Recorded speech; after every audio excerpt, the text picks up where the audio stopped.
What is up, everybody? Welcome back to another Pitching Ninja's Filthiest Pitches of the Day. Remember, before we get to those pitches, hit that subscribe button. Join Ninja Nation. Be a part of the biggest and best daily baseball show on YouTube. And now, without further ado, here are my filthiest pitches of the day. I'm going to start with Bailey Falter, who had 4 Ks in 6 innings, giving up 1 run. He had these curveballs and slider. And he faced Yohan Adon, who had 4 Ks in 4 innings, giving up 4 runs, and had this elevated fastball and changeup. Chris Flexen had 5 Ks in 5 1/3 innings, giving up 3 runs, and had this slider.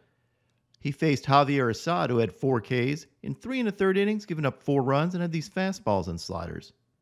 Jose Butto looked really good yesterday with 7 Ks in 5 innings, giving up 1 run on 2 hits.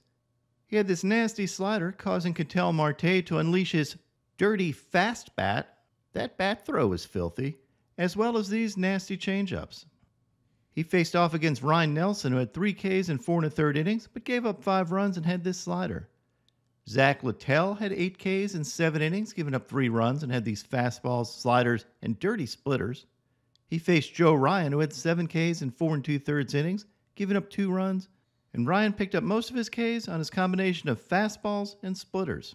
Max Scherzer had 2 Ks in 5 1/3 scoreless innings. He had this nasty changeup, and then probably the pitch of the night with this amazing back knee cutter. Literally, ouch, adding injury to insult. Scherzer left this game early with a right tricep spasm. He should be okay in the long run.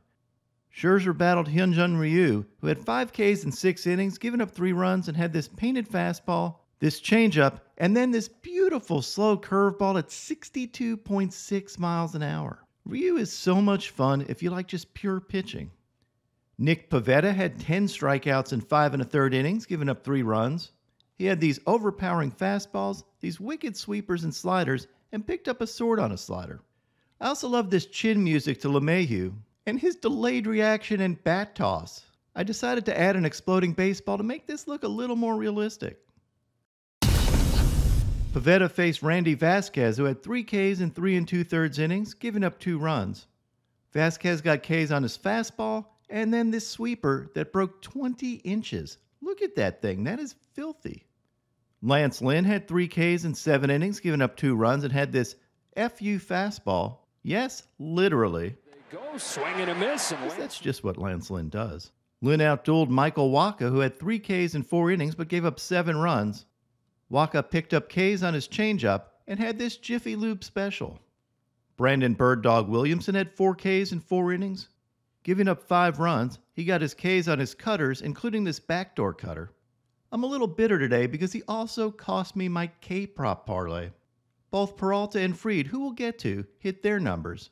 But Williamson was stuck on 4 Ks because of a 13-pitch at bat in the 5th inning with 6 foul balls on a 3-2 count. And then got 2 strikes on the next hitter, who then doubled, and the bird dog got pulled for my worst bad beat of the year. Womp womp. Sorry for whining. J.P. Sears had 3 Ks in 6 innings, giving up 2 runs, and had this sweeper. He outdueled Justin Verlander, who had 7 Ks in 7 innings, but gave up 5 runs, and got Ks on this slider and changeup. Adam Wainwright had 3 Ks in 5 innings, giving up 2 runs. He had this front door 2-seamer, and then this beautiful curveball, picking up his 199th career win. He faced John Means, who has made it back after not pitching since April 2022. Means had 1 strikeout in 5 innings and had this beautiful changeup. Cal Quantrill had 2 Ks in 6 innings, giving up 1 run, and had this cutter and splitter. He faced Sean Manaea, who had 5 Ks in 5 2/3 innings, giving up 1 earned run, and picked up most of his strikeouts on fastballs. Carlos Rodon had 9 Ks in 5 innings, giving up 1 run.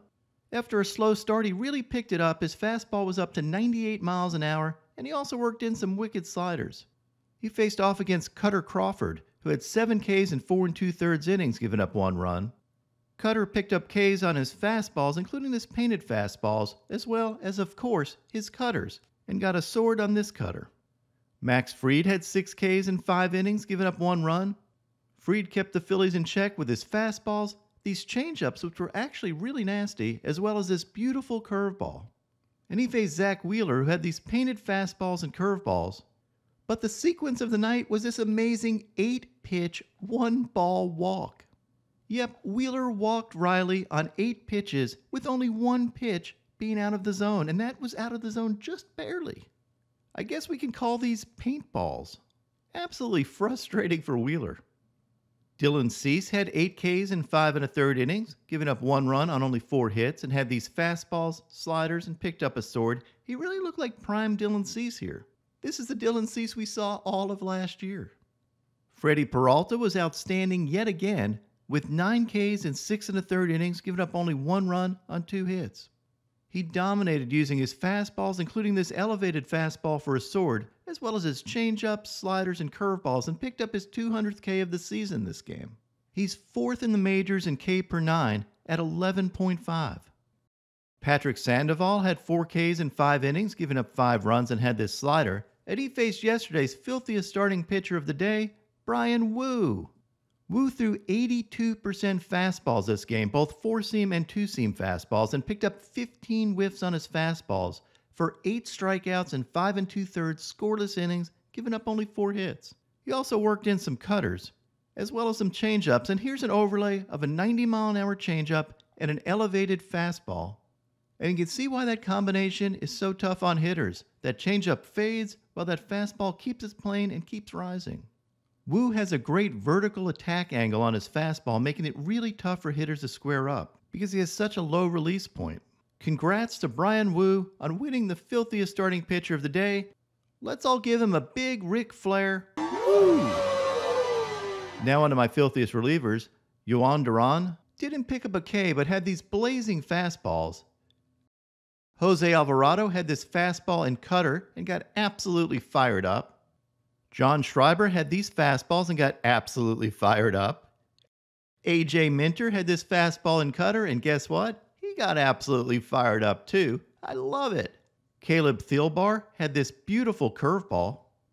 Wandy Peralta K'd Justin Turner in just 27 seconds, which actually might be quicker than I can do the voiceover for this at bat. Pitch clock? Wandy don't need no pitch clock. I love it. Always be on the attack. And that quick pitch is a nice touch. Justin Lawrence had this fastball and sweeper. Devin Williams had these wicked airbenders. Abner Uribe had these sliders and picked up a sword. Will Vest had 4 Ks and 4 hitters thanks to his fastballs and slider. And my filthiest reliever of the day yesterday was Edward Cabrera for picking up 5 Ks in relief. Even though he struggled with command, he had this curveball and the pitch of the night by a reliever with this 95.2 mile an hour changeup. Look how freaking filthy that is. And now, my pitching ninja moment of zen. Look at John Smoltz avoiding catching this baseball in the booth. Now, I'd say Smoltz was just being a wuss, but then they did a flashback to this foul ball that he tried to catch that hit Smoltz square in the nuts off a ricochet. So yeah, if I'm John Smoltz, I'm getting the hell out of the way too. What is up, everybody? My picks of the day today are a 3-leg parlay. I'm going to start out with Eduardo Rodriguez for 5 Ks or more, then take Taj Bradley for 6 Ks or more, and top it off with Spencer Strider for 9 Ks or more. What would your picks of the day be?